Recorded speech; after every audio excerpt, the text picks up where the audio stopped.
Hey guys, how's it going? I'm Tyler, aka the Redstone Pasta Guy, and today I'm going to show you guys how to make quick agnolotti ravioli at home. So here we go.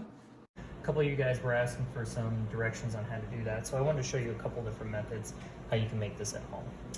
First thing you want to do is you want to have a sheeted pasta ready to go. So if you look here, I have a good thickness of about 1 millimeter. If you're using an Imperia machine, it's going to be the number 2 setting. If you're using a home Mercado machine, that's going to be about your number 5 setting.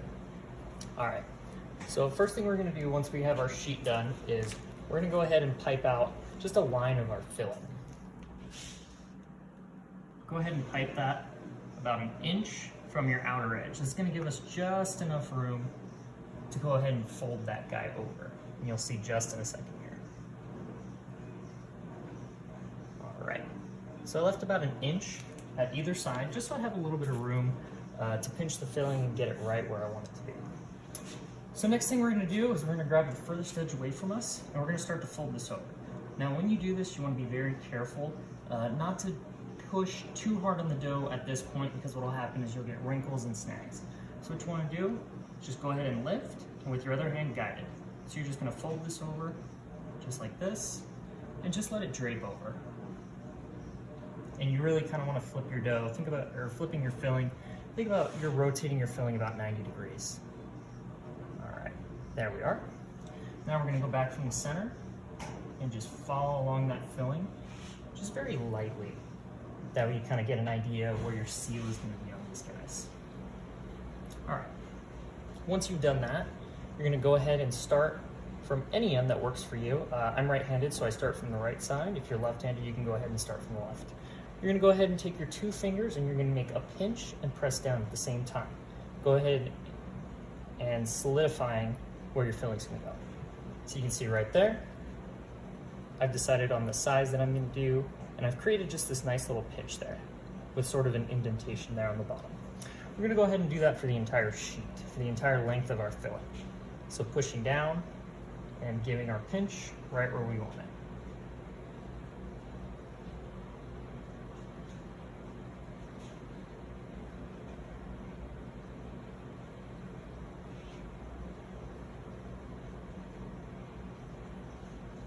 All right, there we go. Now once we have all of our pinches done, we're going to go ahead and follow along the inside edge here with any sort of cutter. Now you can use a knife, you can use a pizza cutter if you want, any sort of rolling cutter. Myself, I do use a brass fluted cutter here. This is actually imported from Italy. A company named La Gondola makes really, really nice cutters that I like. So I just go ahead and I use those. So now I'm gonna follow along as close as I can to that inside edge without catching or cutting the filled pasta there.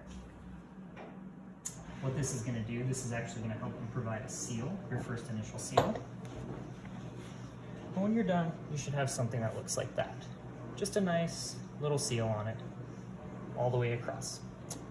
All right, next step we're gonna do, and this is gonna be the final step for forming your agnolotti, is we're gonna take our same cutter and we're gonna roll across, pushing towards that inside edge. What that is gonna do is that it's gonna create a pocket and make your final seal on your pasta.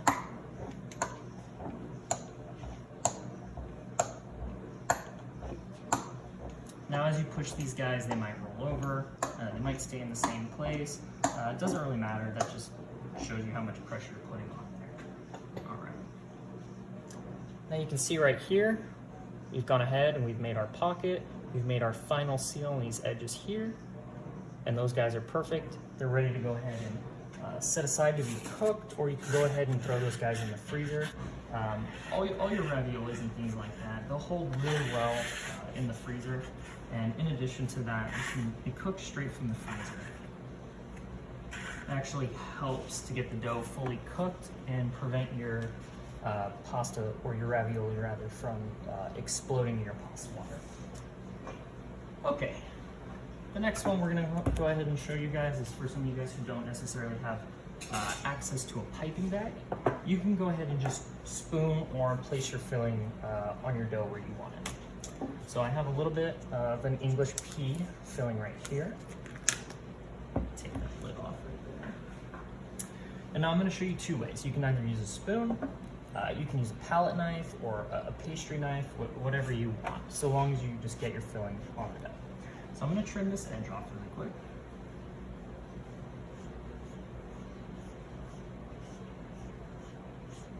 All right. There we go.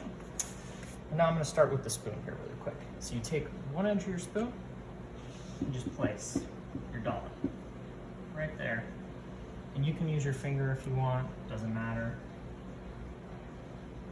You're gonna wanna place your dollops with about the same spacing as you're going to want your agnolotti to be in size, all right? So that's now using the spoon method. The other way you can do it here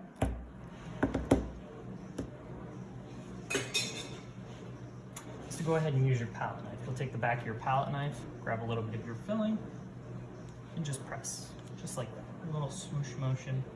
That kind of locks your filling in right where you want it.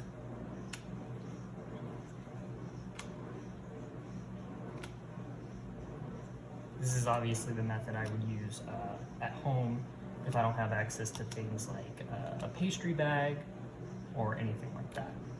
You can use a Ziploc or some sort of resealable bag. Just cut the corner off and you can use that for your piping there. All right, now similar method as before, we're gonna go ahead and fold our dough sheet over, just like we did before. Now this time you wanna be careful not to press down at all until you get to the very end. The other thing you wanna do, because you have a smaller strip to work with, is you really wanna connect those two edges right at the end there. So that way you're maximizing how much side you have to work with. All right, so now I'm gonna go back over, just like we did last time, kind of get a line where our filling is. This does two things. It helps us to get our inside seal, but also shows me where the filling's at. So that way when I'm going through and I'm doing my pinches, I'm not gonna pinch too close to the filling. If you pinch too close, it's gonna go ahead and make your filling explode out from that front side edge. So now I'm gonna go back and do the same thing I did before. So I'm gonna do my pinches, and it's gonna be a little bit easier because we just have a little dollop. So we already know where our pinches need to be, right?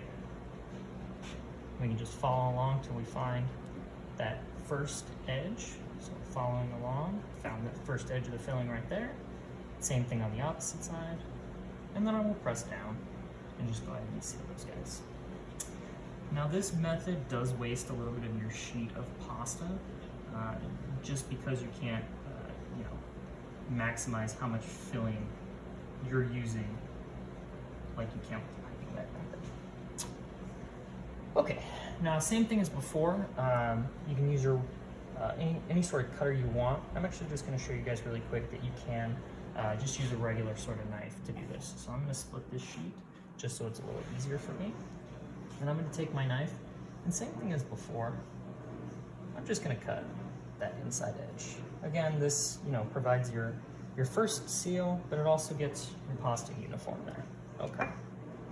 Now, same thing, you can cut your edges with it. All you would do to go ahead and fold your pocket is you would take your knife, rest it, and you're going to fold it towards your outside edge, just like that. Now those guys are going to have a little looser seal, as you can see. If you use a larger knife, it is a little bit easier to get those seals.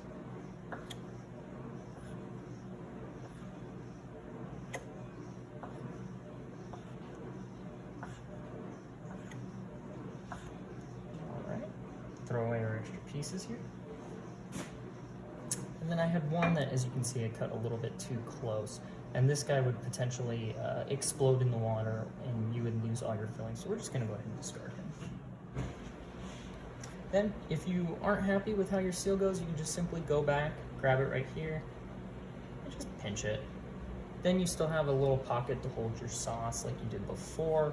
And it's also gonna help keep your ravioli together all the way across. Go ahead and finish this line really quick here. Same thing, cut your inside edge.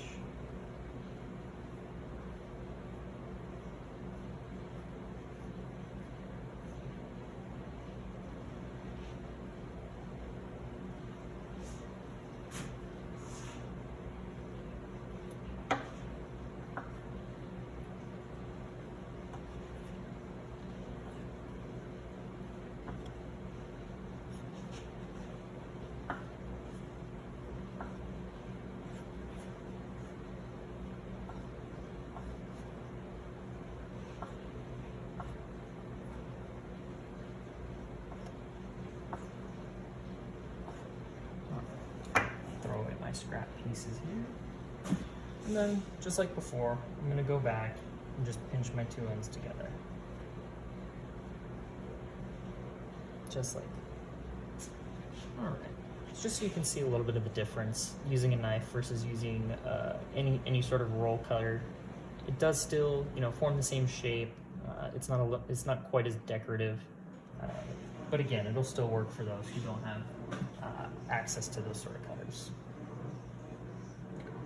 Finish these guys really quick here.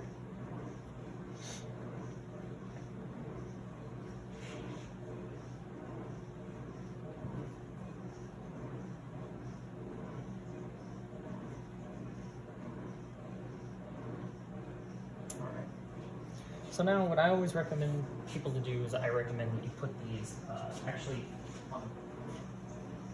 on a tray with just either a little bit of flour or semolina if you can find it. Durum wheat flour works as well. And then I recommend putting these guys in the freezer for about 5 minutes. This just kind of sets the inside, or the outside pasta, if you will. Drops the temperature just enough so it has a little bit of time to cook when you throw it in your pasta water, so it's going to drop your temperature of your pasta water just a bit. So it gives you a little bit more time for that outside edge to set before you have to worry about your filling coming out of the edge. All right, and there you have it. 2 different shapes of agnolotti, 2 different methods. Very easy to do at home. Alright guys, so that was our quick video today on how to make those agnolotti at home. If you guys have any questions, comments, go ahead and leave those here, or you can hit us back over on Reddit, Redstone Pasta Guy at Reddit. Thanks y'all, have a good time rolling.